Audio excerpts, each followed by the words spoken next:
Sophie, the Duchess of Edinburgh, looked remarkably elegant as she hosted the President of South Korea at the Royal Society in London this morning.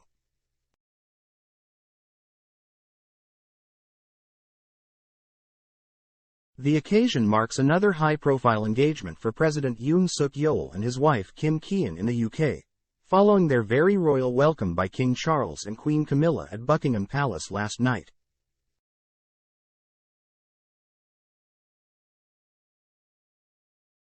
The Duchess, 58, looked typically sophisticated in a black long-line coat as she accompanied the President to the Independent Scientific Academy, situated in St.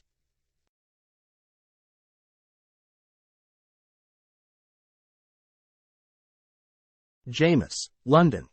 Beneath the stylish belted coat, she also donned a royal blue dress beset with puff sleeves and a V-neck cut.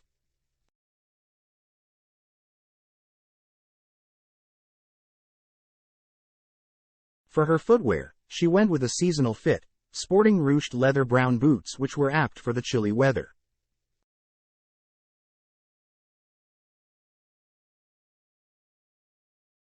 She accessorized with a reptile print navy blue bag, understated blue stone earrings and the finest of gold jewelry.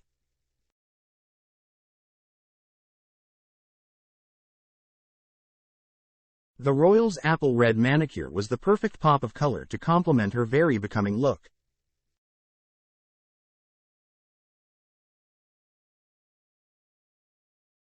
For her hair, she opted for a clean look, parting her locks ever so slightly at the center before tying them loosely towards the nape of her neck.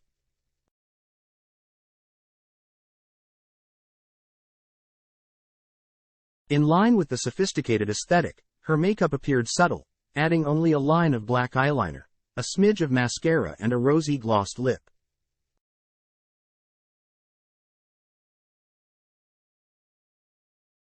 Her Royal Highness and the South Korean President appeared engrossed in the events set before them.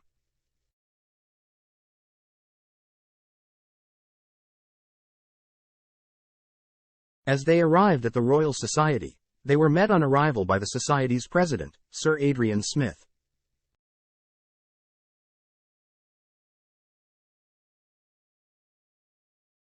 They then viewed historic items from the Royal Society's archives, including the death mask of Sir Isaac Newton, the legendary English physicist who discovered the laws of gravity and served as president of the Royal Society from 1703 until his death in 1727.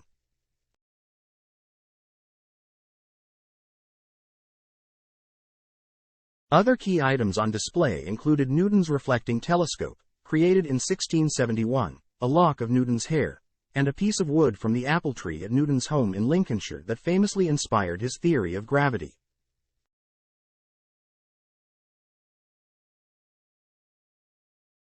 The Duchess and the President then attended a round-table discussion to discuss how to strengthen the global role of science to advance humanity.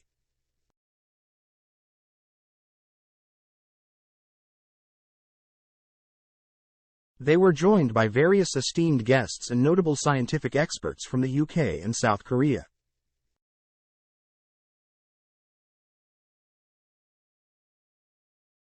The news comes as the Duchess of Edinburgh made yet another impressive appearance.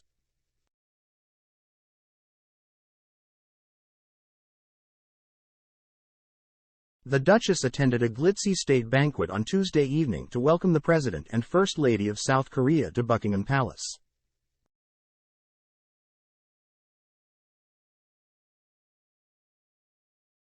Sophie opted to rewear a regal white Susanna couture floor-length embroidered gown which she first donned earlier this year for the coronation of her brother-in-law, King Charles, at Westminster Abbey.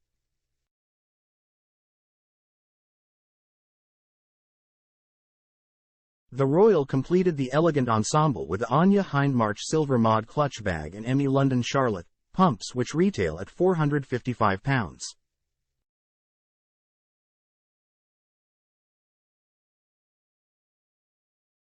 She added even more glitz with her favorite aquamarine tiara, which she has worn on many occasions throughout the years, and diamond earrings.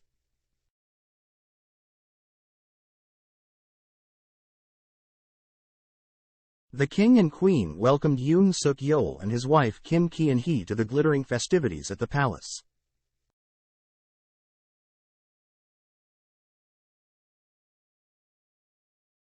At the start of the banquet, the king gave a speech littered with Korean and references to K-pop culture in front of an audience which included members of the world's biggest girl band.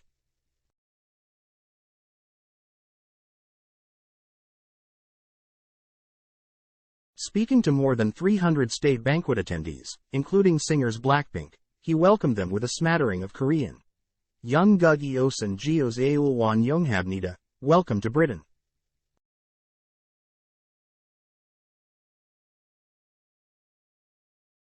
Marking the 140th anniversary of Korea's diplomatic relationship with the UK, the king described it as a partnership in which close personal connections, fostered over many decades, have blossomed today into a real sense of affection, or jung, between our societies at so many levels.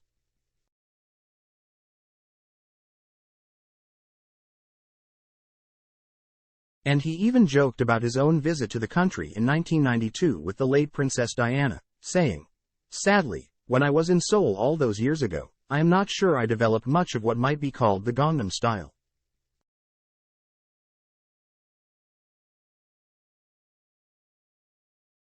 He also praised Korea's commitment to the environment despite the country's great changes.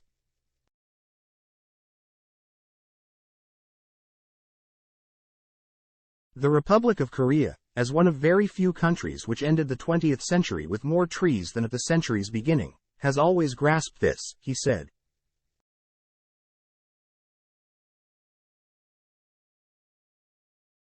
Also in attendance was the Princess of Wales, who looked effortlessly elegant in a white gown and dazzling tiara.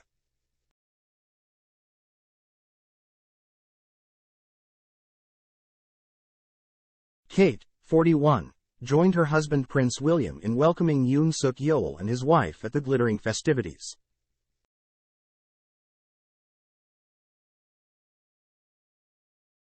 Looking ethereal in a white dress by Jenny Packham, the mother of three added to her look with a glitzy pair of earrings belonging to Queen Elizabeth, her family order and her GCVO sash and star.